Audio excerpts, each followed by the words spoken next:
لله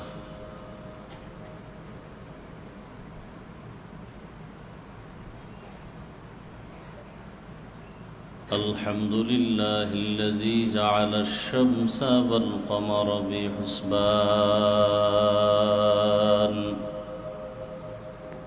والنجم والشجر يسجدان وفضل زمانا على زمان كما فضل مكانا على مكان وإنسانا على إنسان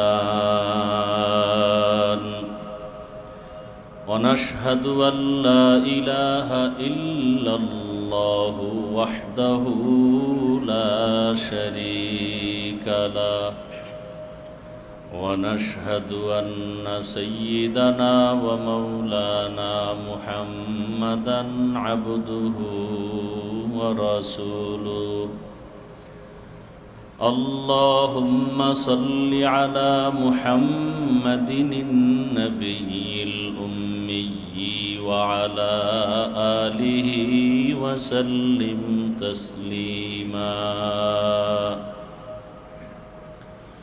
وبعد فأعوذ بالله من الشيطان الرجيم بسم الله الرحمن الرحيم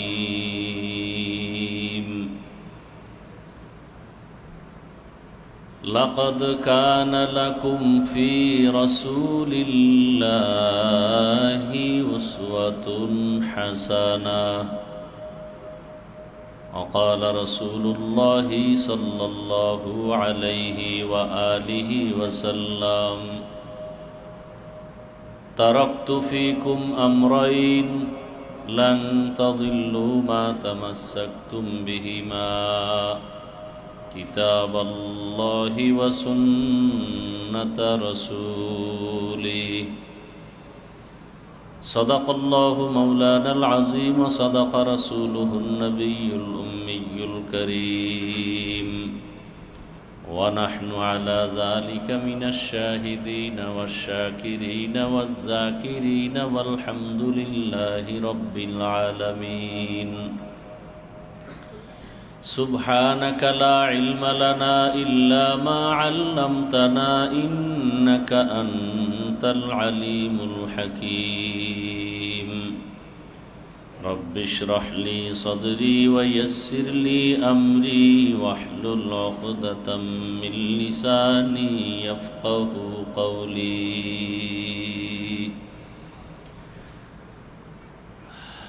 حقیقت کھل جائے گی بوقت امتحان تیرے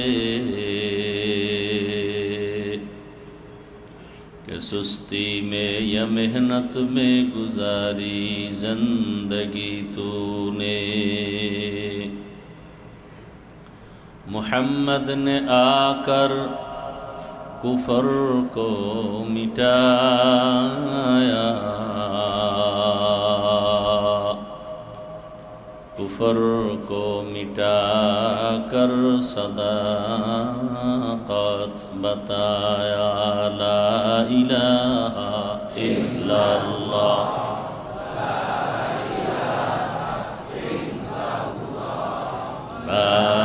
الہ الا اللہ لا الہ الا اللہ لا الہ إلا الله لا إله إلا الله لا إله إلا الله لا إله إلا الله لا إله إلا الله لا إله إلا الله لا إله إلا الله لا إله إلا الله لا إله إلا الله لا ইলাহা ইল্লাল্লাহ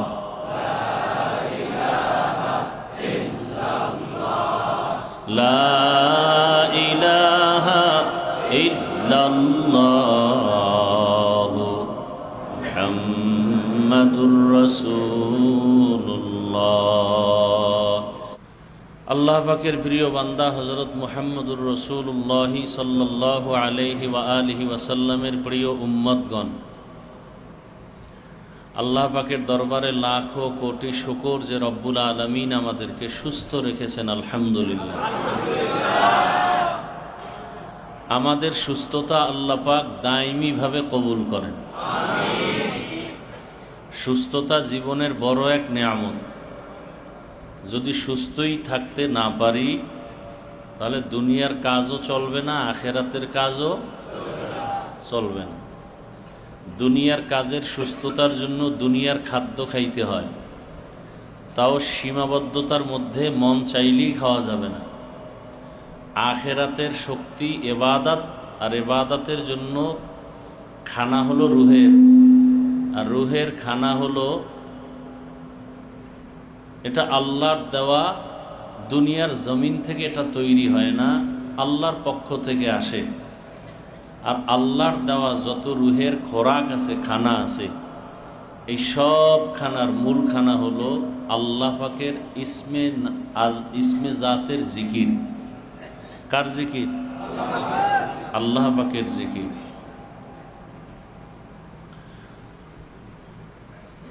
আল্লাহ পাক আমাদের সবাইকে কবুল করেন। তাহলে সুস্থতা দরকার আছে না নাই? আছে। দুনিয়ার লাইনে অসুস্থ হলে ডাক্তার লাগে, ঔষধও লাগে। আবার আখেরাতের জিন্দেগি পরিচালনার ক্ষেত্রে যে শক্তি দরকার, রুহের শক্তি, আধ্যাত্মিক শক্তি, এই শক্তিও ঠিক রাখার জন্য হঠাৎ করে মাঝে মাঝে অসুস্থ হয়। নামাজ পড়তে মজা লাগে না, জিকিরে মজা লাগে না, তেলাওয়াতে মজা লাগে না, বয়ানে মজা লাগে না। এগুলি রোগ। কিসের রোগ? কিসের রোগ? কলবের রোগ। এর জন্য ডাক্তার দরকার, ঔষধও দরকার। দুনিয়ার শরীরের রোগের জন্য ডাক্তার আছে অনেক ভাবে, অনেক রকম। ঔষধও আলাদা, ডাক্তারও কি? এলোপ্যাথিক ডাক্তারের ঔষধ একরকম, চিকিৎসা একরকম। হোমিওপ্যাথিক ডাক্তার, সেও শরীরের চিকিৎসা করে, তার ঔষধের ফর্মুলা আলাদা, নিয়মও আলাদা। ঠিক রুহের ডাক্তার যারা, ডাক্তার হতে হলে সার্টিফিকেট লাগে। কি লাগে? সার্টিফিকেট ছাড়া শরীরের চিকিৎসা করলে ভালোর তুলনায় খারাপ হওয়ার সম্ভাবনা বেশি। আখেরাতের লাইনে কলবের ডাক্তার হলেও সার্টিফিকেট লাগে। সার্টিফিকেট ছাড়া যদি ডাক্তার চিকিৎসা করে, কল্যাণের তুলনায় ক্ষতির আশঙ্কা বেশি।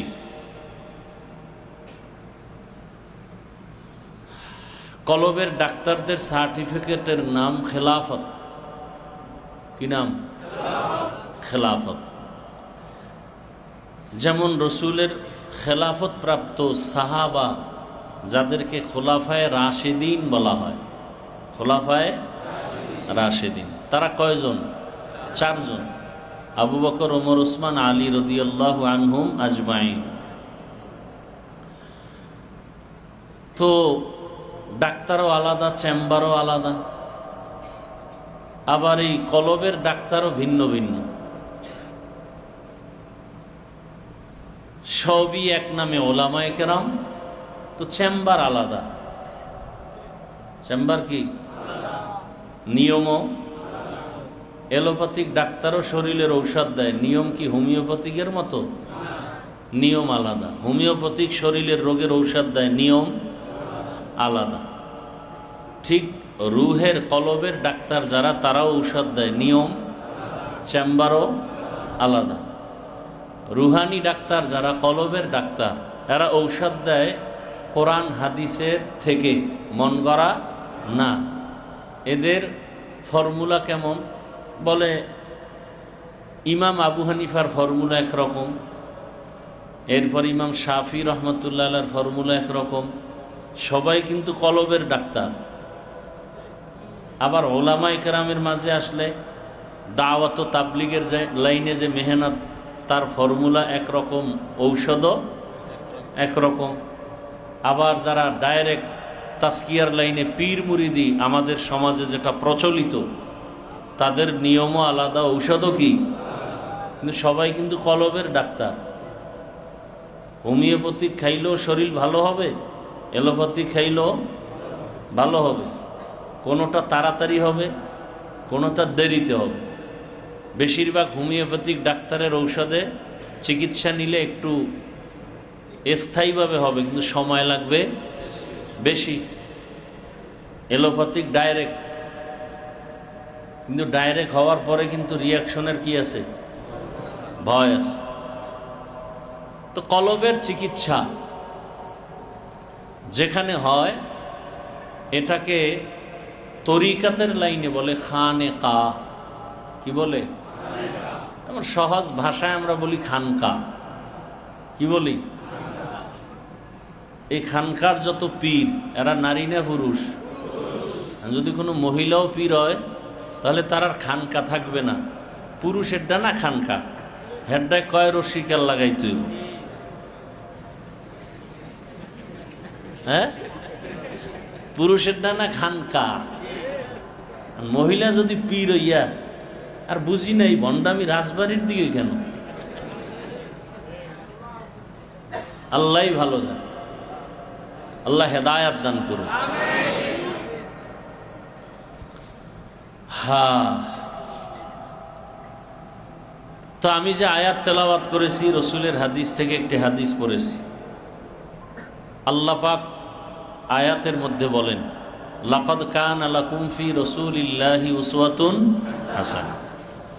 হে রসুল, আপনি বলে দেন উম্মতকে যে গোটা দুনিয়ার মানুষের জন্য উত্তম আদর্শ রসুলের মধ্যেই আছে, আর কারো মধ্যে নেই। নবীজি বলেন, তারাক্তু ফীকুম আমরাইন, আমি বিদায়বেলা দুটো জিনিস তোমাদের মাঝে রেখে গেলাম এবং চ্যালেঞ্জ দিয়ে গেলাম, যদি আঁকড়াইয়া ধরো তাহলে ঈমানও যাবে না, সম্মানও। দুই জিনিসের, এক হলো কোরআন, দ্বিতীয় হলো রসুলের আদর্শ সুন্নত। প্রথম কি? দ্বিতীয়, যেহেতু আরবি মাস রবিউল আউয়াল চলে, আরবি মাসের ফজিলত বয়ান করা এটা সওয়াবের কাজ, গুনাহ না। আর আরবি মাসগুলো নির্ধারণ করেছেন আল্লাহ, নামও রেখেছেন আল্লাহ, ফজিলতও দিছেন আল্লাহ। আল্লাহ বলেন, ইন্না ইদ্দাতাশ শুহুরি ইনদাল্লাহি 12 শাহরান ফি কিতাবিল্লাহ ইয়াওমা খালাকাস সামাওয়াতি ওয়াল আরদ মিনহা আরবাআতুন হুরুম যালিকাদ-দীনুল কাইয়্যিম। সূরা তাওবার মধ্যে আল্লাহ বলেন, কিয়ামত পর্যন্ত বছরে গণনার আকারে মাস হবে 12টা। কোনো বছর 11 মাসেও হবে না, 13 মাসেও। মাস হবে কতটা? 12টা। এবং এই 12 মাসের মধ্যে 4 মাস খুব সম্মানের মাস। সম্মান মানি ওই সময় আয়াত নাজিল করছেন যেই প্রেক্ষাপটে সব বেদিনদের সমাজ, মুশরিক বেঈমান, আল্লাহর নির্দেশকে অমান্য করে নিজেদের মনকে মুরব্বি বানাইয়া যা মনে আসে তাই করে। হজের মাস, বরকতের মাস, সম্মানের মাস, মনের উল্টা হয়ে গেছে, যুদ্ধ রেডি, একজনকে মেরে ফেললো, রক্তপাত ঘটায় দিল। আল্লাহ নিষেধ করে দিলেন যে 4 মাস বড় দামি, এই 4 মাসে কোনো যুদ্ধ করা যাবে না। সেই হুকুম এখন আর বলবৎ নাই। এখন ঈমান বাঁচাবার তাগিদে বেঈমানের মোকাবেলা করার প্রয়োজন হলে দেশের শীর্ষস্থানীয় সব আলেম যদি বোর্ড বসাইয়া প্রেক্ষাপটে ফতোয়া প্রদান করেন যে এখন যুদ্ধ করতে হবে, তখন যুদ্ধ করবে। মুহররম হোক আর হজের মাস হোক, কোনো নিষেধ নাই, সেই হুকুম এখন আর নিষেধ নাই। তাহলে 12 মাস হবে বছরে, নাম রাখছেন কে? এই 12 মাসের প্রথম মাসের নাম মুহররম, এরপরে সফর, এরপরে রবিউল, এরপরে রবিউল আখির, এরপরে জুমাদাল উলা, জুমাদাল উখরা, রজব, শাবান, রমাজান, শাওয়াল, জিকাদাহ, যুলহিজ্জা। কয়টা হইল খবর নেই। আচ্ছা, এবার আবার এই যে 12 মাসের মধ্যে কয় মাস সম্মানের? এবার 4 মাসের নামগুলো খেয়াল করেন। রজব, রজব যে মাসটা, এটা হইল শাবানের আগে, রজবের পরে শাবান, এরপরে কি রমাজান, এরপরে কি কথা কন? আবার রমজান কয়, রমাজান। একজন আনলাম কালাম, আপনি যদি কাইলে কয়ে ডাকেন, হইল নাম কি? রমাজান। সুন্দর করে বলবেন, আল্লাহ নাম রাখছেন, এটা কি খারাপ? তাহলে রমাজানের আগে শাবান, এর আগে হলো রজব, আর বাকি রইল কয় মাস? 3 মাস।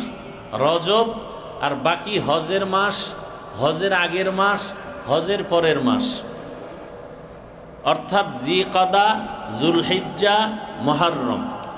আর এদিকে কি নামগুলো আবার বলছি, খেয়াল করবেন, প্রশ্ন করব।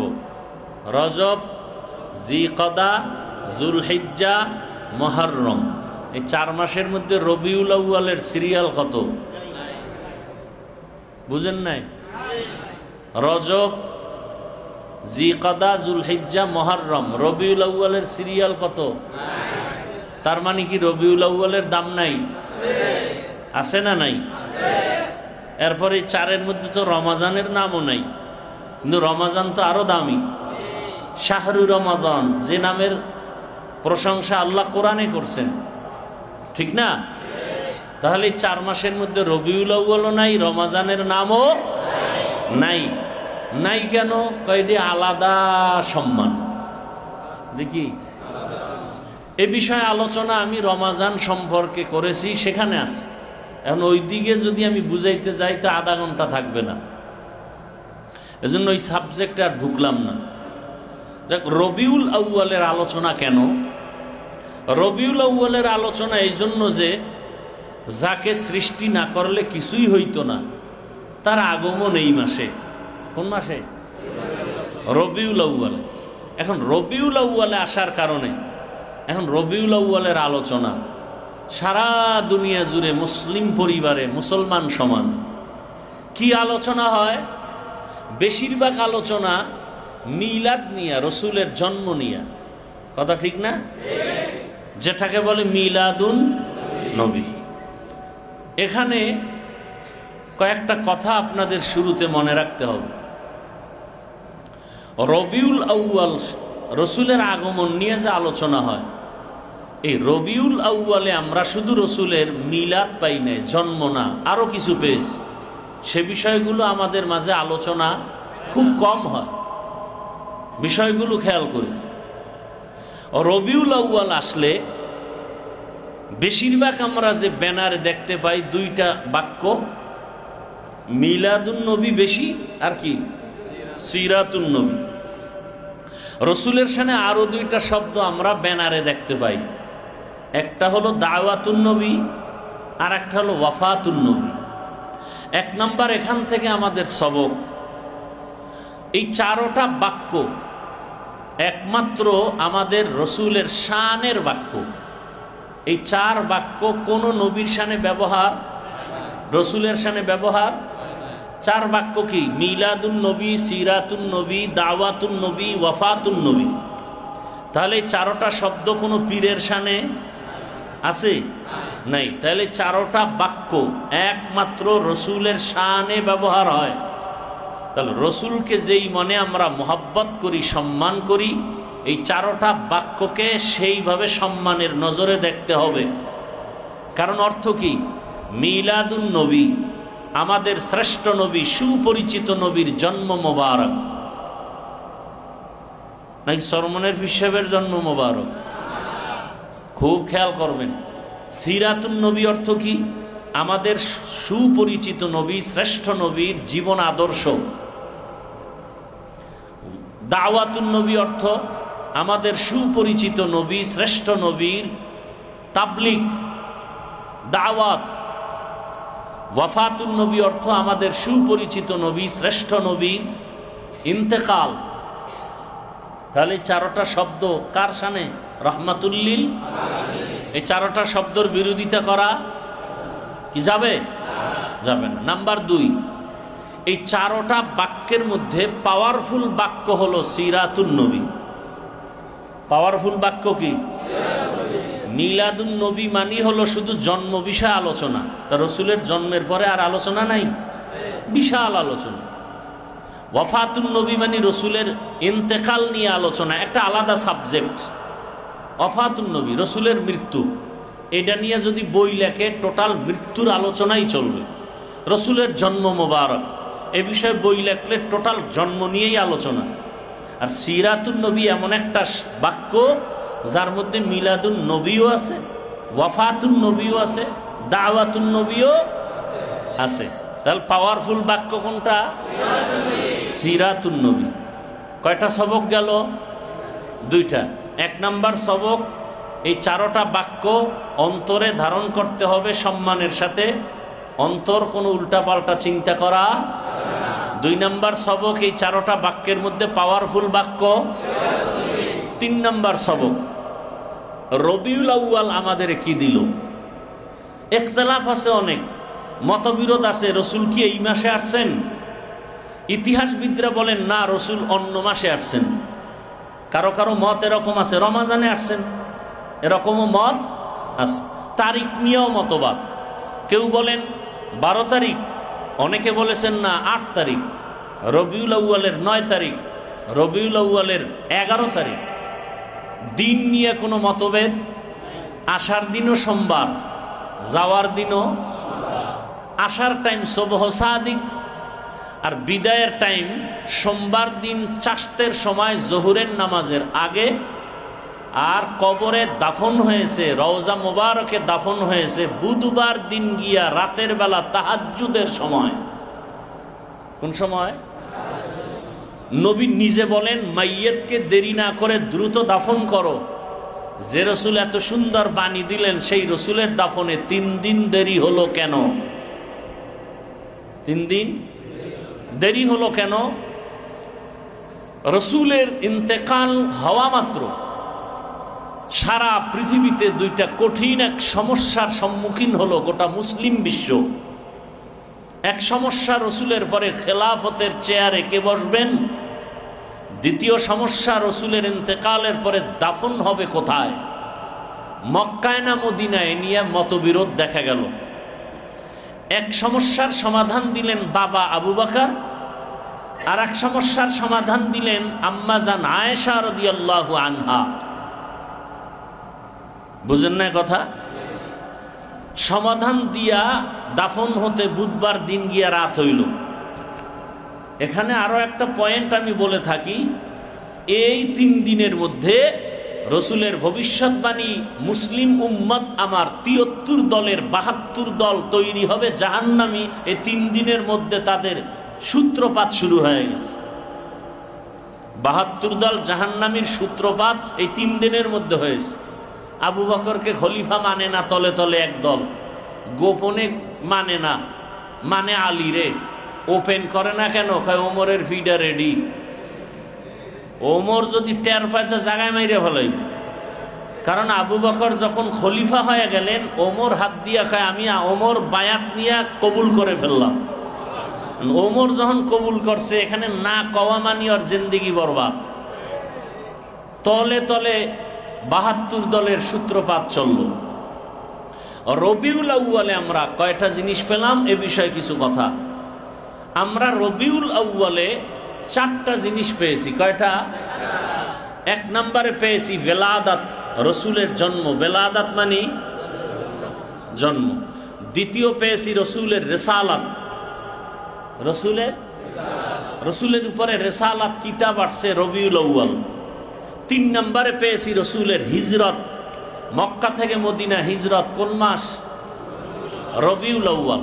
4 নম্বরে পেয়েছি রেহলাত বা ওয়াফাত, রসুলের ইন্তেকাল বলেন রবিউল আউয়াল। তাহলে 1 নম্বরে বেলাদাত, দ্বিতীয় পেয়েছি রেসালাত, 3 নম্বরে পেয়েছি হিজরত, 4 নম্বরে রেহলাত বা ওয়াফাত। এখন বেলাদাতের মাধ্যমে কি পাইলাম? রসুলের জন্ম আর বেলাদাতের মাধ্যমে পেয়েছি আমরা আজাদিয়াত, বাংলা অর্থ মুক্ত স্বাধীনতা। 2 নম্বরে রেসালাতের দ্বারা পেয়েছি শরিয়াত, মানুষের জীবনকে সুশৃঙ্খলভাবে পরিচালনার নিয়ম নীতি শরিয়াত। আর হিজরতের মাধ্যমে পেয়েছি আল্লাহর ডাইরেক্ট নুসরত। হিজরতের পরেই যুদ্ধ শুরু, উহুদ, বদর, খন্দক। আর ওখান থেকেই ডাইরেক্ট আসমান থেকে সাহায্য আসা শুরু হয়ে গেল, গনিমতের মাল আসা শুরু হয়ে গেল।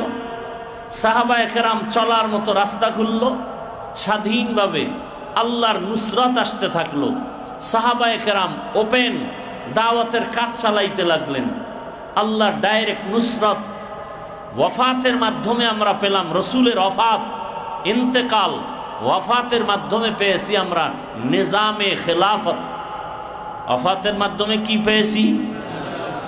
নিজামে খেলাফত। মানি রসুল বিদায়ের পরে রাষ্ট্র পরিচালনা কিভাবে হবে, ইমাম কে হবে, নিয়ম কি হবে, সব কিছু আল্লাহর রসুল ইন্তেকাল হলেন, এরপরে ধারাবাহিক শুরু হলো দেশ পরিচালনার জন্য, সমাজ পরিচালনার জন্য খলিফা কিভাবে হবে, কে হবে খলিফা, পরামর্শ সিস্টেম আল্লাহর রসুলের ইন্তেকালের পর থেকে শুরু হয়ে গেছে। আর রসুলের খলিফাতের মধ্যে সর্বোৎকৃষ্ট 4 খলিফা, খোলাফায়ে রাশেদিন, আবু বকর, ওমর, ওসমান, আলী। এরা কেমন খলিফা? রসুল বলেন আলাইকুম বিসুন্নতি ওয়া সুন্নাতিল খুলাফাইর রাশিদিন আল মাহদিয়্যিন। ও উম্মত, আমার বিদায়ের পরে তোমাদের পথ চলার জন্য যেই জিনিসটা লাগবে সেটা হলো আমার সুন্নত। কার সুন্নত? নবীর নিজের আদর্শকেও বললেন সুন্নত, আর খোলাফায়ে রাশিদিনের আদর্শকেও বললেন সুন্নত। অসুন্নতিল খুলাফাইর রাশিদিন, আমার খলিফাদের সুন্নত। আমারটাও সুন্নত, খলিফাদেরটাও। তাহলে গুরুত্ব আছে না নাই? কেমন খোলাফা আমার? তারা রাশিদিন, চূড়ান্ত নির্ভেজাল পথ দেখাবে। কোথায় যাওয়ার? কেমন পথ দেখানোওয়ালা? কয় ভেজাল পথ দেখাবে না, সন্দেহযুক্ত না, মাহদিয়িন, হেদায়াত প্রাপ্ত পথ ও প্রদর্শক। কি প্রাপ্ত? হেদায়াত প্রাপ্ত। খোলাফায়ে রাশিদিন হেদায়াত প্রাপ্ত। আবু বকর একজন হেদায়াত প্রাপ্ত পথ দেখানেওয়ালা, ওমরে ফারুক একজন হেদায়াত প্রাপ্ত রাস্তা দেখান। নবী এটা বললেন কেন? আমারটা তোমরা ধরলেই কামিয়াব, খোলাফায়ে রাশিদিনেরটা ধরবা কেন? কয় এমন এমন কিছু কাজ আছে যেই কাজটা আমি করেছি এটা উম্মতের জন্য আবশ্যকীয় না, জরুরি না। আবার এমন কোন কাজ আছে আমি করি নাই, আমার আবু বকর করছে, ওমর করেছে, আমি এটাকে দেখা নিষেধ করি নাই। উম্মতেরও বলছি তোমরা আমলটা করো, এই কাজটা করো, বরকত হবে। যদি শুধু রসুলকে মানতে যাই, খোলাফায়ে রাশিদিনকে অ্যাবাউট করে রাখি, তাহলে আমাদের জীবনে চলার পথে অনেক জায়গায় আমরা আটকিয়া যাব, বাধা প্রাপ্ত হব। মোবাইল বানাইয়া সেই ভালো জানে কিভাবে চালাইলে মোবাইলটা ভালো থাকবে, সুস্থ থাকবে, ক্যাটালগ তৈরি করে দিছে। আল্লাহ মানুষ সৃষ্টি করে, মানুষকে সৃষ্টির শ্রেষ্ঠ মর্যাদা দিয়া আল্লাহ পাক ক্যাটালগ দিয়ে দিছেন কোরআন। কিভাবে তোমার জীবনকে পরিচালনা করলে দুনিয়াতেও সম্মান থাকবে, আখেরাতও থাকবে। আল্লাহ ভালো জানেন সব নিয়ম নীতি আল্লাহ কোরআনে দিলেন, রসুল ব্যাখ্যা গ্রন্থ হাদিস দিলেন, এরপরে সাহাবায়ে কেরামের ইজমা, সব কিছুর মূলে মানুষ যেন সম্মানের সাথে দুনিয়াতে চলে, আখেরাতের বাদশাহী নিয়া দুনিয়া থেকে বিদায় হতে পারে। যারা রসুলের আদর্শের এই প্রেসক্রিপশন ফলো করে না, এরা আগেও ধ্বংস, এখনো ধ্বংস। রসুলের আদর্শ প্রেসক্রিপশন তো দিয়ে গেছে, কোরআন আর সুন্নাহ। কি কোরআন আর? কিন্তু আমরা তো কোরআন পড়তে জানি না। এই এখানে যত মানুষ আপনারা বসে আছেন, ছাত্র আর আমরা হুজুর বাদ দিলে অধিকাংশ মানুষ কি আরবি কোরআন পড়তে সবাই পারেন আমাদের মতো? হাদিস কোরআন শরীফটা যা মোনামুনি ধাক্কায়া ধাক্কায়া পড়তে পারলেও অনেকে পারে, কিন্তু হাদিস কি সম্ভব? ব্যাখ্যা সম্ভব? তাহলে আপনাদের উপায় কি? রসুলের রেখে যাওয়া আদর্শ সুন্নত প্রেসক্রিপশন দেওয়া আছে, কিয়ামত পর্যন্ত এই প্রেসক্রিপশন চলবে, নতুন কোনো ডাক্তারি চলবে না। প্রেসক্রিপশন যারা বুঝেন না, ডাক্তার ঔষধ লেখা দিছে, লেখা ডাক্তারে বুঝে, আমরা বুঝি না, কি লেখছে তাও জানি না। কারণ ডাক্তারের চেম্বার থেকে বের হওয়ার পরে ঔষধের দোকানওয়ালাদের কাছে দিলেও অনেক সময় বুঝে না। তো বুদ্ধিমানেরা কি করে, ডাক্তারের চেম্বারের সামনে কম্পাউন্ডার বসে আছে, সিরিয়াল মেনটেন করে না, ওর কাছে গিয়া বললাম ভাই এখানে ডাক্তার কি লিখে দিছে, ও আবার সুন্দর করে এগুলো বুঝাইয়া দেয়। ও কি ঔষধ আলাদা দেয়? ডাক্তারের প্রেসক্রিপশনটা বুঝাইয়া দেয়। রসুলের অবর্তমানে কিয়ামত পর্যন্ত রসুলের রেখে যাওয়া 23 বছরের প্রেসক্রিপশন শুধু ওলামায়ে কেরাম উম্মতকে বুঝাইব, রসুলেরটা বুঝাবে, নিজেদের থেকে কোনো ঔষধ বাড়ানোর কোনো সুযোগ, কমানোরও সুযোগ নাই, শুধু প্রেসক্রিপশনটা বুঝায় দিবে। রসুলের প্রেসক্রিপশন এভাবে এভাবে আমল করো, 5 ওয়াক্ত নামাজ, রুকু কেমনে, সিজদা কেমনে, সব আলেমরা দেখায় দিবেন। আঙ্গুলের নখগুলো কেমনে কাটবা, নবী যেমনে কাটছে ওইভাবে কাটো। তো নবীরে তো দেখি নাই, হ্যাঁ কেমনে কাটবো? কারণ নবীরে দেখছেন সাহাবায়ে কেরাম, তারা কেমনে নখ কাটতেন ওইভাবে কাটো। কারণ তারা কাকে দেখে কাটছে? রসুলকে। কিন্তু আমরা সাহাবায়ে কেরামও দেখি নাই। তো সাহাবায়ে কেরামদের যারা দেখছেন তাদের দেখো, তারা কারা? তাবেঈন, তাদেরও দেখি নাই। তাদেরকে যারা দেখছেন তাদের দেখো, তারা কারা? তবে তাবেঈন, তাদেরকেও আমরা পাই নাই। তাদেরকে ফলো করেছেন উলামায়ে মুতাকাদ্দিমিন, তাদেরকে দেখো, আমরা উলামায়ে মুতাকাদ্দিমিনও পাই নাই। আইম্মায়ে মুজতাহিদিন, আমরা তাদেরও পেলাম না। উলামায়ে মুতাআখিরিন, কিয়ামত পর্যন্ত একমাত্র রসুলের ওয়ারিস, ওয়ারাসাতুল আম্বিয়া, উলামায়ে কেরাম, এদেরকে দেখে দেখে তুমি আমল করো। তবে এখানে একটা সাবধান, আলেম দেখলেই দৌড় দিও না। আলেমদের মধ্যে নবী বলে গেছেন, এক দল হবে আলেম নামের কলঙ্ক, আর এক দল হবে দুনিয়াতে আলেম, তারা আহলে হক, তারাই হবে সবার সম্মানের সর্বোচ্চ মাকামে। তোমরা আহলে হকের অনুসরণ করো, আহলে বাতিলের অনুসরণ করবা না। ওলামাদের মধ্যে কয় দল? কার কথা? রসুলের। এমনি দুনিয়ার লাইনে ওলামাদের দলের তো আর শেষ নাই। ওলামা লীগ, ওলামা দল, এরপর আরো আরো আছে না। কিন্তু রসুলের আইনে ওলামা কয় দল? আলা ইন্না শাররাশ শাররি শিরারুল উলামা ওয়া ইন্না খায়রাল খায়রি খিয়ারুল উলামা। নবী বলেন সব থেকে উত্তম আলেম, সব থেকে খারাপও কি আলেম। এত বড় সম্মানিত হওয়ার পরে খারাপ হবে কেন? একমাত্র দুনিয়ার লোভ তাকে খারাপের দিকে নিয়ে যাবে। কিসের লোভ? দুনিয়ার লোভ আবার 3 প্রকার। কয় প্রকার? হুব্বে যা, হুব্বে মাল, হুব্বে নিসওয়ান। সম্মানের চেয়ারের লোভ, টাকা পয়সার লোভ, যৌবনের লোভ। কয় লোভ? কেউ দেখবেন আলেম হইয়াও কথাটা সকালে একরকম, বিকেলে আর এক রকম। কেউ 2 কেন? কয় চেয়ার পাওয়ার লোভে। এক বললে আমার ওই চেয়ার ঠিক থাকে? সকালে একরকম কথা, বিকালে আর এক রকম কেন? বলে টাকার বস্তা আসছে আমার ঘরে ভোর রাত্রে তাহাজ্জুদের টাইমে, বরকতের হাদিয়া। কি নাই? নাই? গতকাল বলেছিলাম না মেরাজনগরে কদমতলি, মিয়া তোমার মাছ লাগলে মাছ বাজারে যাও। কোথায়? যাত্রাবাড়ি মাছ বাজারে যাও, সেখানে যত মাছ লাগে কিনো, একেবারে ইলিশ মাছ, রুই মাছ, স্যালমন, আরো কত কিছু সব ওখানে যাও। কিন্তু মনে মনে এই চিন্তা যদি করো, মাছ বাজারে যদি একটু স্বর্ণ পাই, মাছ বাজারে স্বর্ণ খুঁজলে পাওয়া যাবে?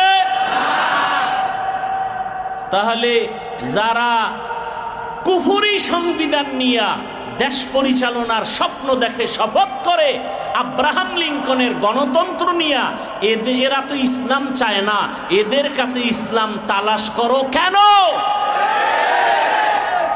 ইসলাম তুমি খুঁজার জন্য, পাওয়ার জন্য বাংলাদেশে কি ইসলামের ব্যানার নাই? সেখানে যাও না কেন? সেই ব্যানার বাদ দিয়া কুফরি সংবিধানের পেছনে যদি ইসলাম তালাশ করো, মাছ বাজারে স্বর্ণ খোঁজার মতো বোকামি ছাড়া কিছু না।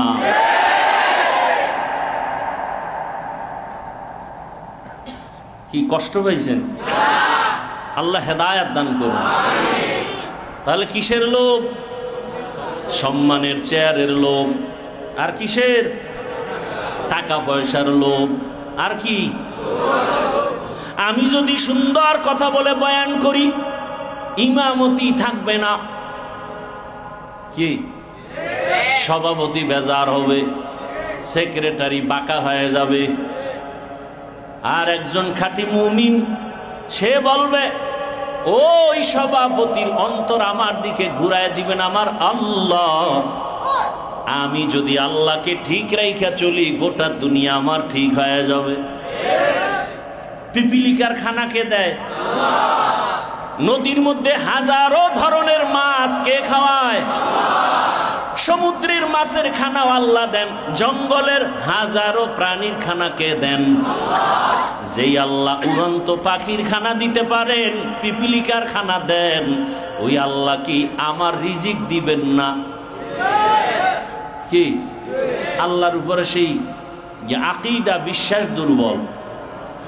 আল্লাহ হেদায়েত দান করুন, আল্লাহ হেদায়েত দান করুন। রহমতের নবী বলেন, আদ-দুনিয়া খুলিকাত লাকুম ওয়া আন্নাকুম খুলিকতুম লিল আখিরা। দুনিয়া আল্লাহ মানুষের গোলামি করার জন্য বানাইছেন, আর মানুষকে আখিরাতের ইবাদতের জন্য বানাইছেন।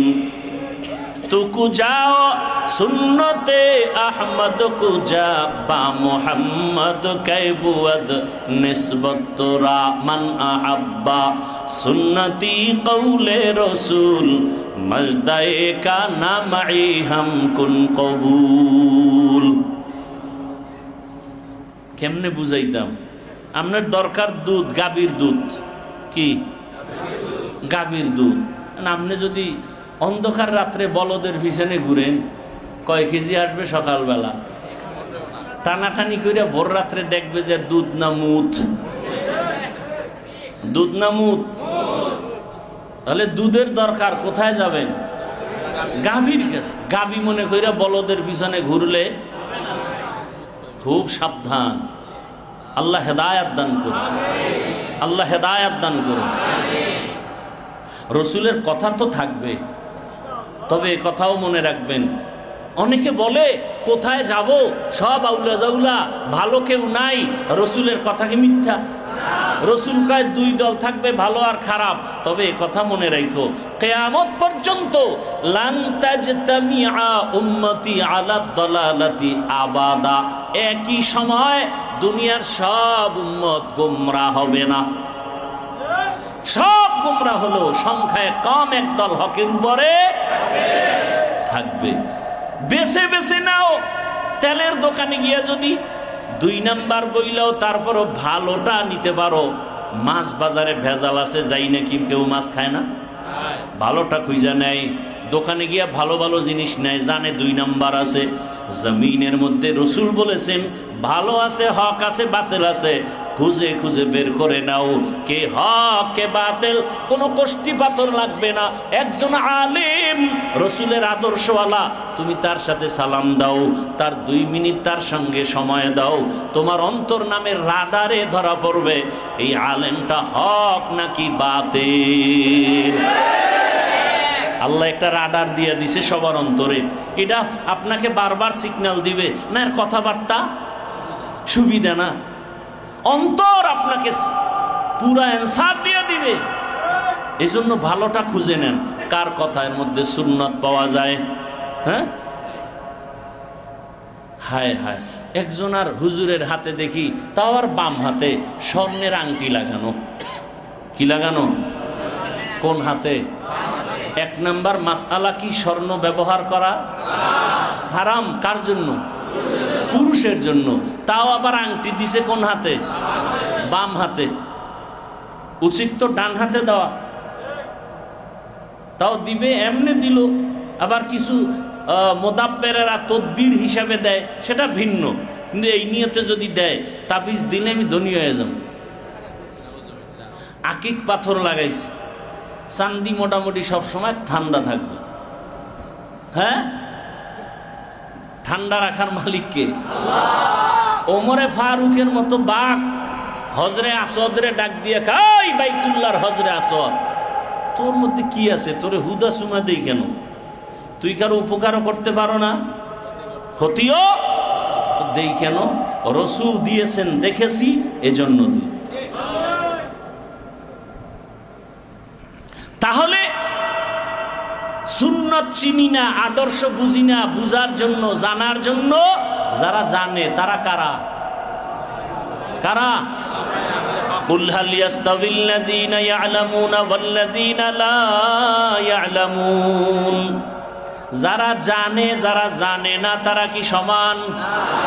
জাননেওয়ালা আলেম, যারা জানে না তারা আলেম না।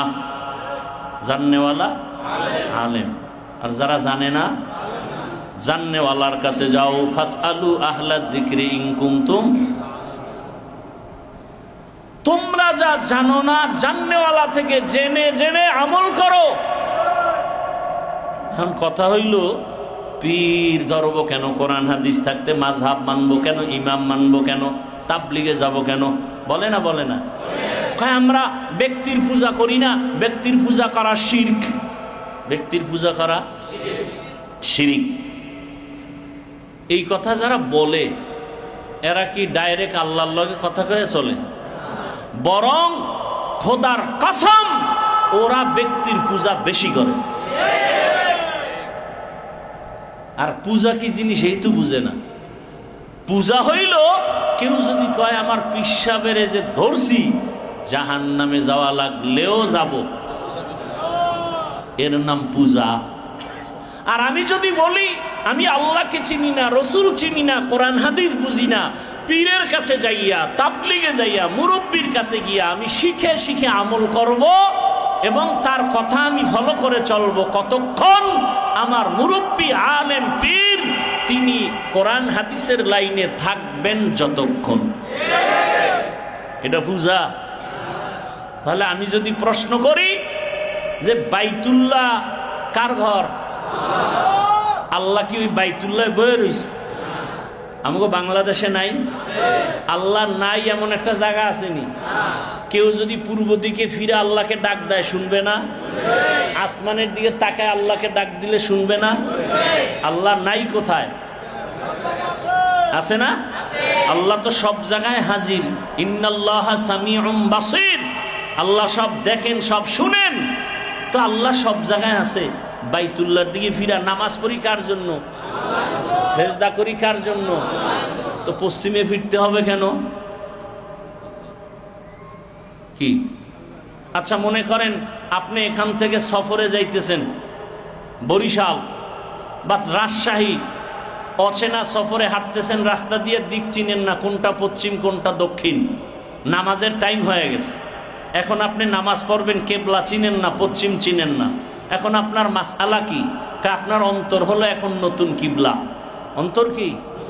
আপনার অন্তর যদি বলে এদিকে এদিক, এখন এদিক যদি নামাজ পড়ছেন ধরে নেন পূর্ব দিকে, আপনি মনের ধারণায় পূর্ব দিকে পশ্চিম মনে করে নামাজ আদায় করে ফেলছেন। 1 ঘন্টা পরে আপনি টের পাইছেন যে আপনার যে জোহরের নামাজটা ছিল কোন দিকে পড়ছেন? এখন কি নামাজ হবে না হবে না? নামাজ পরিপূর্ণ হবে, কোনো ভেজাল, কোনো কমতি, কোনো সওয়াবের কম নাই।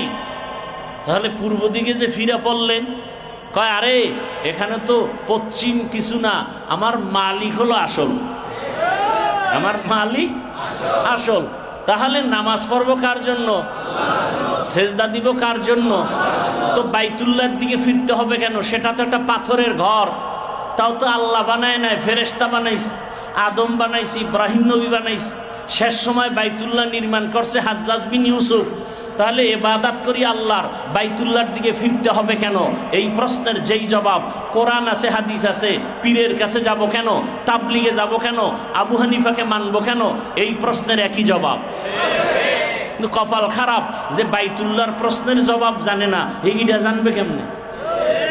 বাইতুল্লাহর দিকে নামাজ কেন পড়ি ফিরিয়া? আল্লাহ তো সব জায়গায় আছে, বাইতুল্লাহর দিকে কেন ফিরবো? এই প্রশ্নের জবাবই না জানলে এই প্রশ্নের জবাব কেমনে জানবো? মাকসাদ শুধু কার জন্য? আল্লাহর জন্য। আমরা বাইতুল্লাহর পূজা করি না, আল্লাহর ইবাদত করি, মাধ্যম বাইতুল্লাহ। কেন? ওটা হলো আল্লাহর রহমত অবতীর্ণের অল টাইম রহমতের সেন্টার। কি সেন্টার?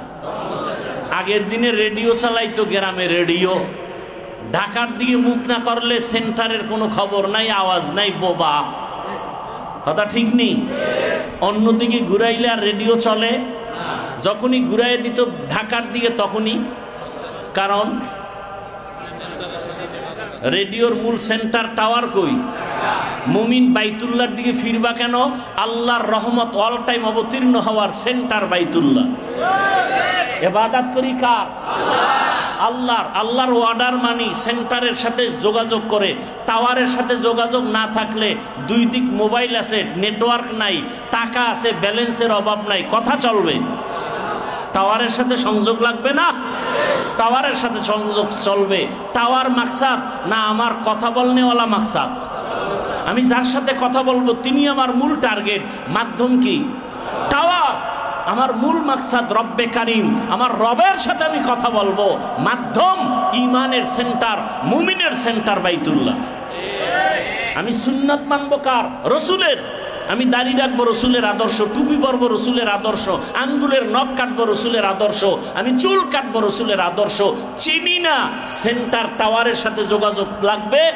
এই আমাদের ইমানের নেটওয়ার্ক ঠিক রাখার টাওয়ার মদিনা, মাঝখানে যে আমাদের সহযোগিতা করবে মাধ্যম ওলামায়ে কেরাম।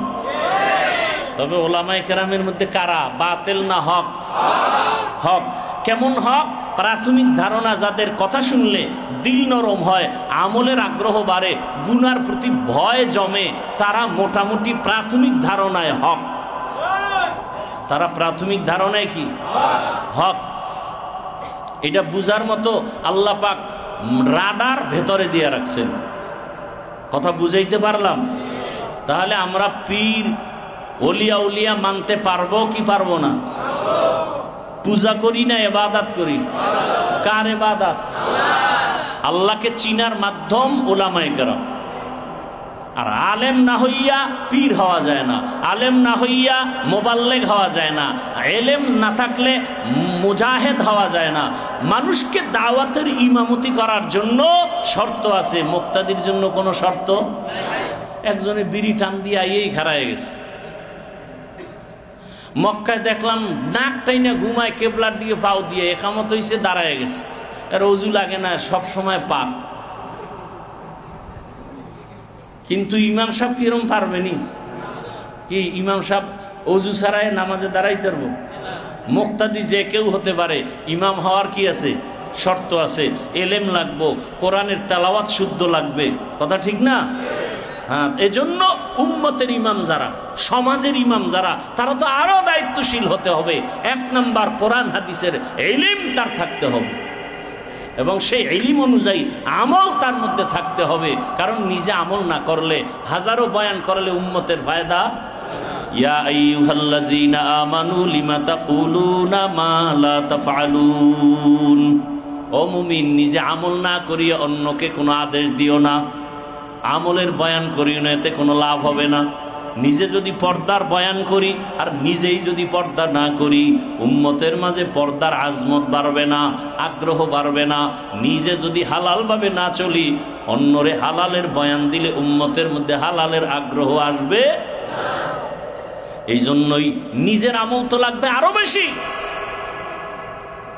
কারণ আমি যদি 10 জন মানুষের খাওয়াইতে চাই, আমার ঘরের সদস্য আমি, আমার বউ, বাচ্চা 2-3টা, 5 জনার খানা, আরো 10 জনরে খাওয়াইতে চাইলে তাহলে কি চাল এই 5 জনারটা হবে? তরকারি 5 জনারটা হবে? আরে রসুলের হিসাব হইলে আলাদা। রসুল যদি চাইতেন তাহলে মরা গাছে কথা বলবে, ঠিক না? রহমতের নবী রাস্তা দিয়া চলতেছেন, সাথে আবু বকর সিদ্দিক রাদিয়াল্লাহু তাআলা আনহু। ইসলামের প্রথম যুগ, 2 জন হাঁটতেছেন, হঠাৎ রাস্তার মাঝে পাহাড়িয়া জঙ্গল, কোনো রাস্তা নাই, পাথরওয়ালা জমিন, উপরে সূর্যের গরম, নিচে বালু, গরম আর গরম। হঠাৎ করে রহমতের নবীর ক্ষুধা লাগছে। তো ক্ষুধা লাগার জন্য খানা কোথায় পায়? হঠাৎ করে নজর করে দেখে বিশাল পাহাড়ের পাশে একটা বড় ময়দান, ময়দানের মধ্যে এক বকরির রাখাল দাঁড়ানো, অনেকগুলো বকরি তার সামনে রেডি। রহমতের নবী দাঁড়ালেন, আবু বকরকেও দাঁড় করায় বলে, রাখালকে একটু ডাক দাও। সালাম দিয়া রাখালের ডাক দিল, রাখাল ঈশা দাঁড়ায় গেল। রহমতের নবী কয়, রাখাল, দুধের একটা বকরি আমাদের দাও, আমরা একটু দুধ দহন করিয়া ক্ষুধা নিবারণ করে আবার দিয়ে দিব।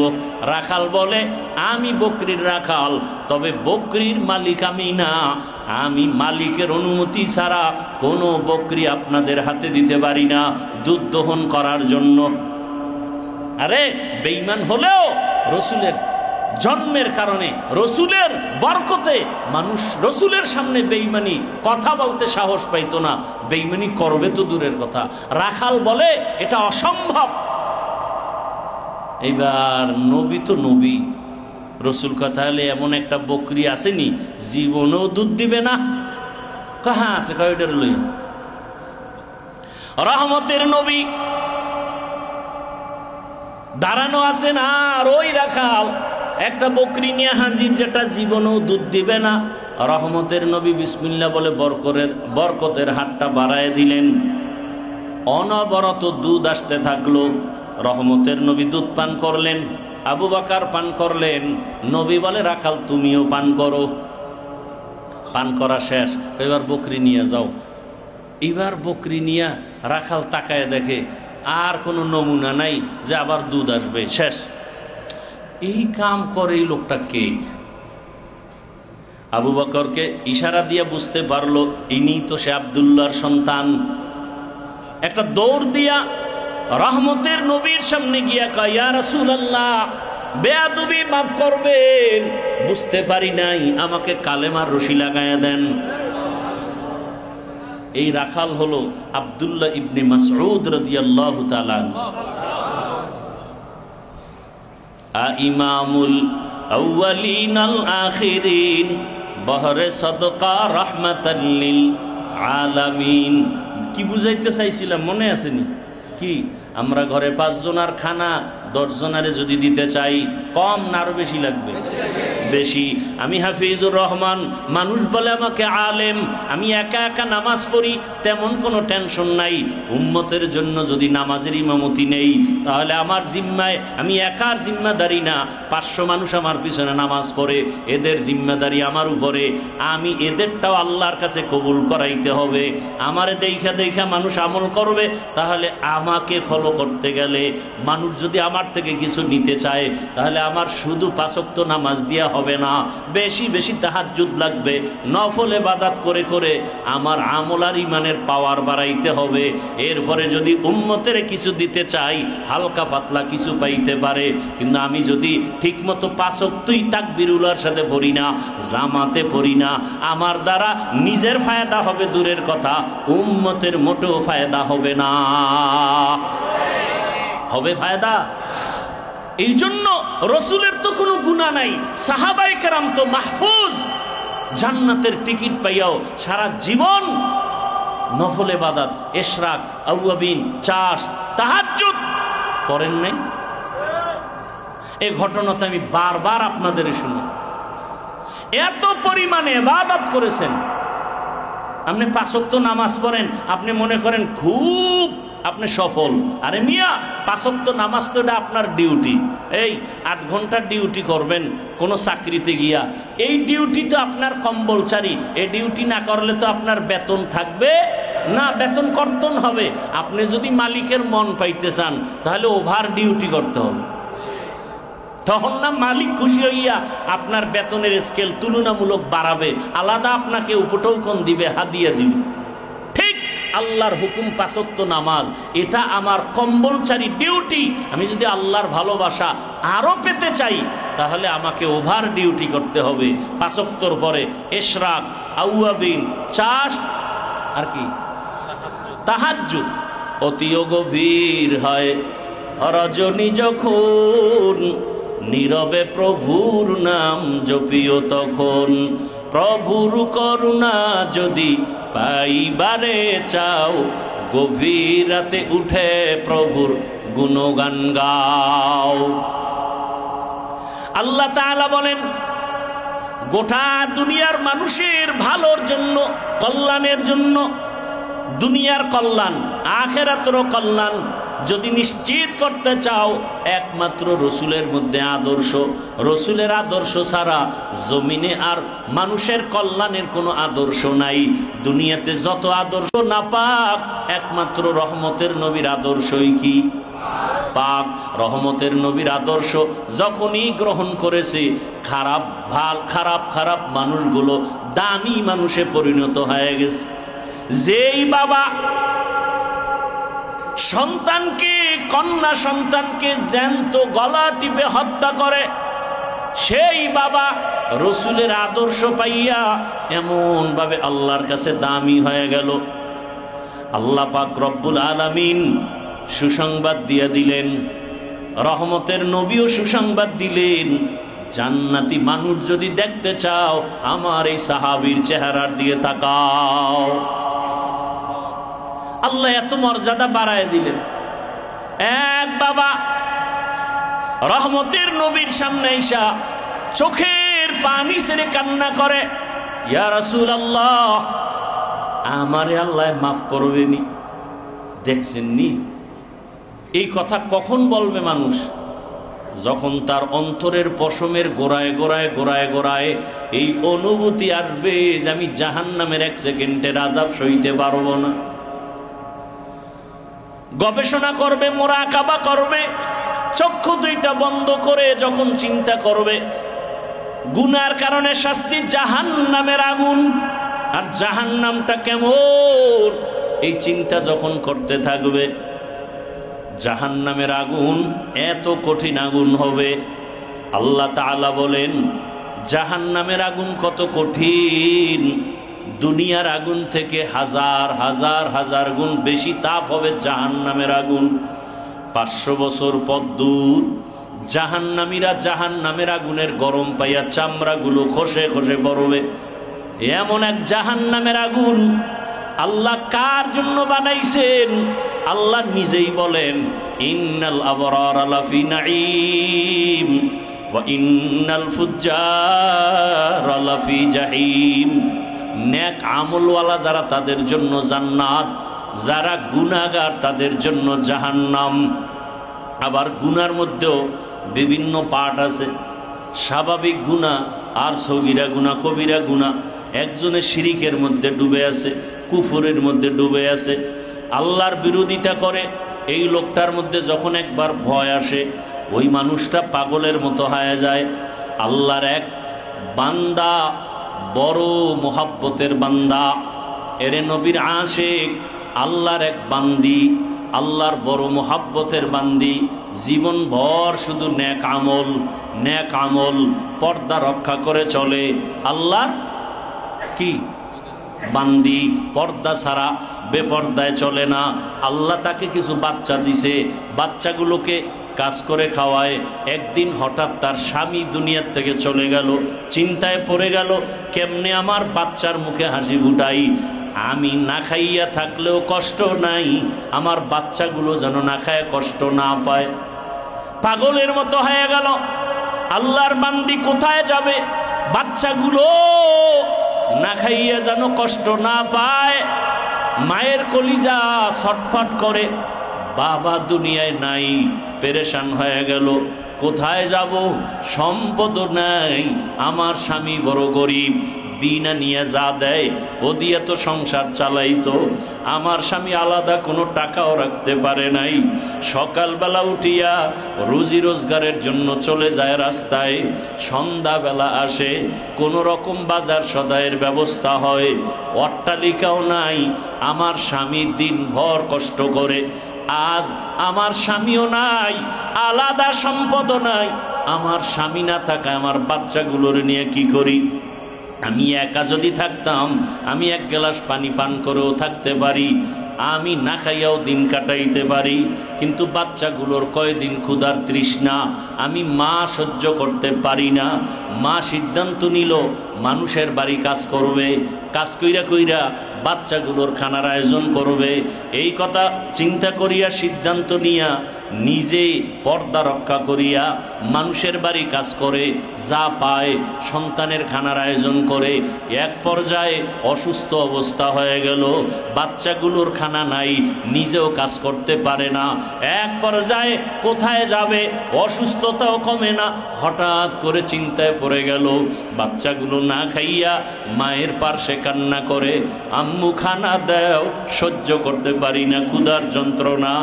মার কাছে কান্না করে, মা পাগলনির মতো হয়ে গেল। কোথায় পাবে খানা? কাজও বন্ধ, অসুস্থতার কারণে টাকাও নাই, কাজও করতে পারে না। আল্লাহর বান্দি সিদ্ধান্ত নিয়া হঠাৎ অন্তরে একটা চিন্তা আসলো, আমার গ্রামের পার্শ্বে একটু দূরে এক টাকাওয়ালা আছে, ধনী, ওর কাছে যাইয়া একটু যদি টাকা ধার পাই, ওই টাকা আইনা আমি আমার বাচ্চাদের খানার আয়োজন করি, সুস্থ হলে আমি আবার কাজ কইরা কইরা টাকা পয়সা দিয়ে দিব। আল্লাহর বান্দি চিন্তা ভাবনা করিয়া, বহু চিন্তা করিয়া ওই টাকাওয়ালার বাড়ি গেছে। কিন্তু ওই টাকাওয়ালা বাড়ির যে মালিক, ও বড় গুনাহগার, ও সব সময় জেনা করে, অন্যায় করে। এলাকার সবাই জানে এর মতো গুনাহগার জাহান্নামী কেউ নাই। এলাকার মানুষ জানে টাকা পয়সা কামায় অবৈধ লাইনে। আল্লাহর বান্দি বোরকা পরিয়া, পর্দা রক্ষা করিয়া ওই জাহান্নামী বান্দার বাড়ির দরজায় গিয়া হাজির। হঠাৎ করিয়া খবর যখন পাইছে, বলে, কে আসছে? পরিচয় নাও। হালকাভাবে পরিচয়টা নিয়ে জানে এই মহিলা বড় সুন্দরী, বড় রূপসী, চেহারা বড় ভালো। স্বামী বা স্বামী নাই। এইবার বলে তাকে আসতে দাও আমার খাস কামরায়। খাস কামরায় নিয়া ওই ব্যক্তি মহিলা পর্দা রক্ষা করিয়া কথা বলার আগে কান্না শুরু করেছে। ডাক দিয়া কয়, কাঁদো কেন? আমাকে কিছু টাকা ধার দাও, আমি কতটা ঠেকায় ভরিয়া তোমার কাছে আসছি, আমারে যদি ধার দাও আমি মানুষের বাড়ি কাজ করিয়া আস্তে আস্তে তোমার টাকাগুলো দিয়া দিব। এবার বাচ্চার ক্ষুধার তৃষ্ণার জন্য মা জীবন বাজি রেখা এত বড় এক গুনাহগারের কাছে টাকার জন্য গিয়া দাঁড়াইছে। এই সুযোগে সদ্ব্যবহার করিয়া ওই টাকাওয়ালা জিনাকার ডাক দিয়া কয়, তোমাকে টাকার বান্ডিল দিব, তবে তুমি একটা রাতের জন্য আমার কাছে ফ্রি ভাবে থাকতে হবে। তাহলে টাকার ধার না, এমনিই দিয়ে দিব। আল্লাহর বান্দি চিন্তায় পড়ে গেল, ধার দিবে না, তবে একটা রাত আমাকে ফ্রি ভাবে রাখার জন্য আমার টাকার ওয়াদা করেছে। কিন্তু চিন্তায় পড়ে গেলাম একটা রাত থাকা মানি মারাত্মক গুনার সাথে লিপ্ত হওয়া, ওদিকে বাচ্চাদের কান্না, আমি অসুস্থ, কাজ করতে পারি না। শেষ পর্যন্ত আল্লাহর উপরে ভরসা করিয়া চিন্তা করলো আমার বাচ্চাদের কান্না সহ্য করা যায় না। ও মালিক, তুমি তো দেখতেছো আমার অন্তরের হালাত, আমি তো কত কষ্টের মাঝে জীবন কাটাই। আজকে এই জিনাকারের দরবারে আসছি আমার বাচ্চাদের ক্ষুধা নিবারণের জন্য, তুমি কুদরতের দরজা খুলে দাও। ও আল্লাহ, আমি যেন গুনার মধ্যে লিপ্ত না হই। খাস কামরায় থাকিয়া মহিলা ডাক দিয়ে কয়, আমি তোমার কাছে একটা রাতের জন্য রাজি হয়ে গেলাম। এবার ওই পুরুষ জিনাকার টাকার বান্ডিল হাতে দিয়ে দিছে। দেওয়ার পরে মহিলা টাকা রাখছে এক জায়গায়, রাখার পর রাতের বেলা যখন তার রুমের মধ্যে ঢুকাইল, হঠাৎ করে দেখে মহিলা হাউমাউ করে কান্না শুরু করেছে। গোপনে শুধু কান্না, এত পরিমাণ কান্না, সীমাহীন কান্না। কান্না শুনিয়া জিনাকার, গোপনে কেউ নাই, সব মানুষ ঘুমায় গেল। ওই আল্লাহর বান্দির কান্না, আমার এই জীবনে কলঙ্কের কোনো দাগ নাই, আমার শরীরের মধ্যে কেউ আসর করে নাই। আমার স্বামী মরার পরে আমার বাচ্চাদের খানা জোগাইতে মানুষের বাড়ি কাজ করতে গিয়াও আমি আমার চক্ষুটা বেগানার নজরে ফালাই নাই, আমি কখনো বেগানার দিয়ে তাকাই নাই, আমার চেহারাটা কেউ দেখে নাই। ও দয়ার মালিক, এত গরিব তুমি বানাইছো, আজ আমার বাচ্চাগুলোর ক্ষুধার কান্না সহ্য করতে পারি না রে দয়ার মালিক। আজ অন্ধকার রুমে এখন কেউ নাই, এই জিনাকারের কাছে আসছি টাকার জন্য, আমারে এমন ভাবে আটকাইয়া দিল। ও আল্লাহ, তুমি যদি বাঁচাও তো বাঁচতে পারবো, না হয় উপায় নাই। আল্লাহর কাছে বান্দা যখন রাস্তা চায়, আল্লাহ তাআলা বলেন, বান্দা যখন নিরুপায় হইয়া দিল থেকে আমারে মোহব্বতে আল্লাহ বলে ডাক দেয়, আমি আল্লাহ কুদরতি নজর দিয়া বান্দার মোহব্বতের নজরে তাকাই। আল্লাহ বলেন, বান্দা যখন চোখের পানি ছাড়িয়া যখন মায়া করিয়া ডাক দেয়, অন্য সময়ের ডাকের থেকে ওই চোখের পানির ডাকে বড় মজা। একটা বাচ্চা যখন ডাকে আম্মু আব্বু কয়া ডাক দেয়, মা সাড়া দেয় না। বাচ্চা ডাক মা শুনছে, সাড়া দেয় না। বাচ্চা ডাকতেছে আম্মু আম্মু বলে যখন ডাকে, মা সাড়া দেয় না, কারণ মা শুনিয়াও দেখে না, মায়া নাই ডাকের ভেতরে। এক পর্যায়ে বাচ্চা যখন কান্না অবস্থায় আম্মু কইয়া ডাক দেয়, আর কান্না শুনিয়া মা একটা দৌড় দিয়া বাচ্চার কাছে হাজির হয়ে যায়। বাচ্চাটারে কোলে নিয়ে কয়, আব্বু আর কাঁদিও না, আম্মু আর কাঁদিও না, আসো কোলে আসো। ওরে আমার আল্লাহর ছেলে নাই, মেয়ে নাই, আমার আল্লাহ বানাইছে আদর করে মানুষ। আমার আল্লাহ কয়, বান্দা তুই আমার যখন আল্লাহ বলিয়া ডাক দিবি, ওরে আমার ছেলে নাই, আমাকে আল্লাহ বলে ডাকবে, আমার মেয়ে নাই ডাকার মতো, আমার স্ত্রী নাই, ওরে আমি তোদের বড় আদর করে বানাইছি।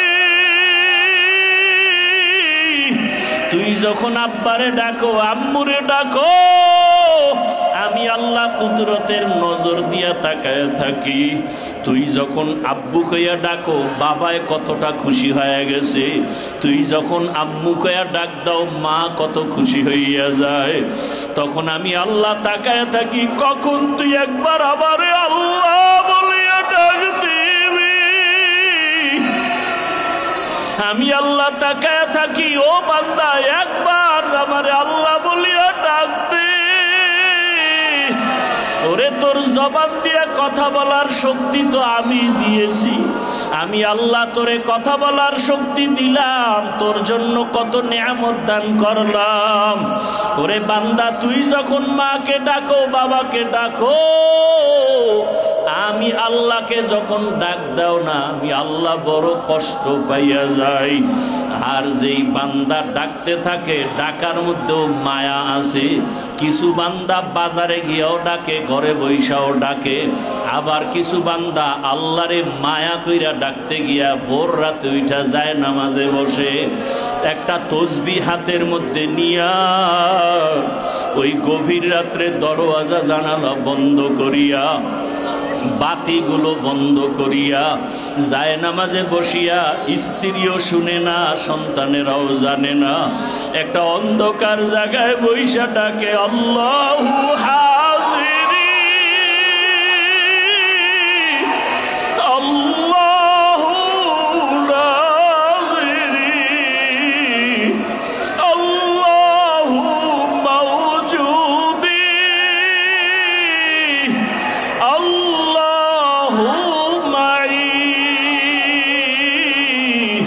فأينما تولوا فثم وجه الله तेरा आईना आलो में रंग बू है जिधर दिखता हो उधर तू ही तू है तेरा आईना आलो में रंग बू है जिधर दिखता हो उधर तू ही तू है।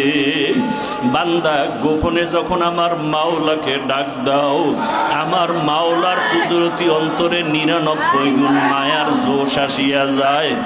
আমার আল্লাহ বলে, ও ফেরেশতা তাকাইয়া দেখ, আসমান নীরব, জমিনটা নীরব, গাছের পাখিরা ঘুমায়, নদীর মাছ ঘুমায়, ঘরের মানুষেরা ঘুমায়। আমার ওই বান্দা অন্ধকারের মধ্যে কারে ডাক দেয়? ফেরেশতা কয় মাওলা তোমাকেই ডাকতেছে।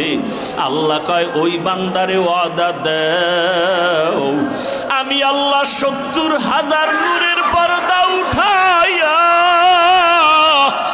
আমি মাওলা ওই বান্দারে ডাকতেছি, আয় আয় আয় বান্দা কই, আমি তো তোকেই চাই।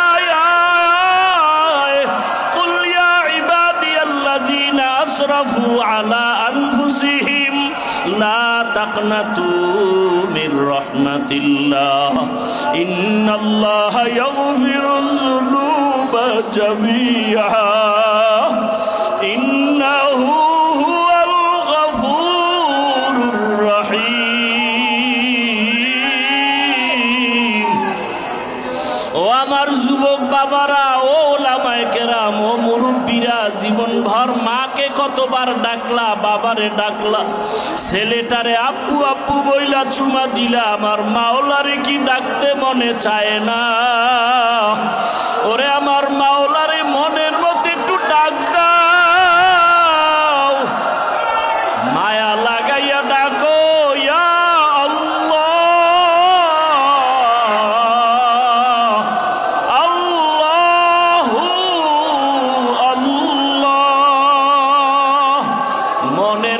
ডাক দাও, আমার মাওলার একটু মোহাব্বতে ডাক দাও। ছেলেটারে আব্বু বলিয়া চুমা খাও, মেয়েটারে আম্মু বলিয়া চুমা খাও।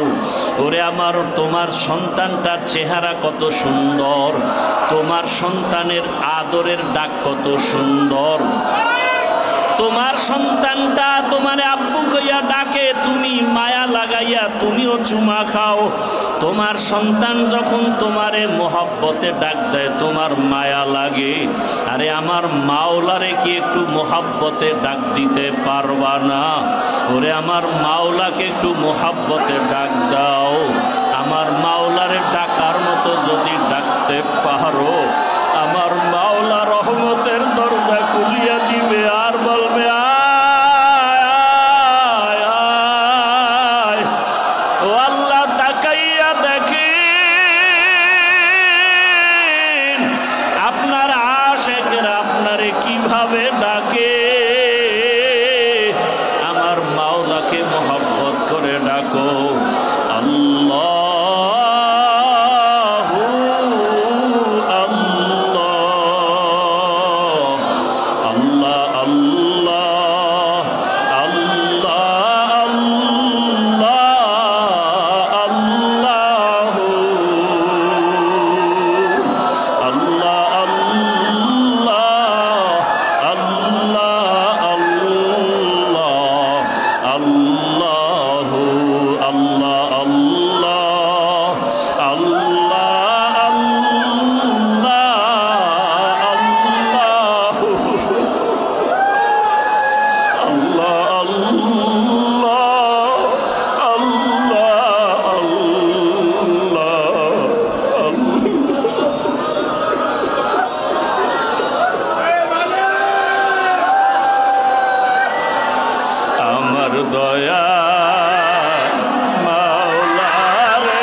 তোমাকে পাইবার আশে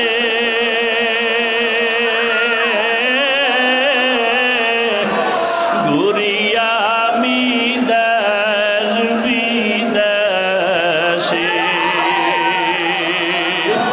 কোরআনের বাগানে করলাম বিছানা। আমার দয়ার মাওলা রে, আমার মায়ার মাবুদ রে, কোথায় গেলে পাইব তোমার ঠিক, কোথায় গেলে পাইব তোমার ঠিকানা। ও আল্লাহ তাকাইয়া দেখি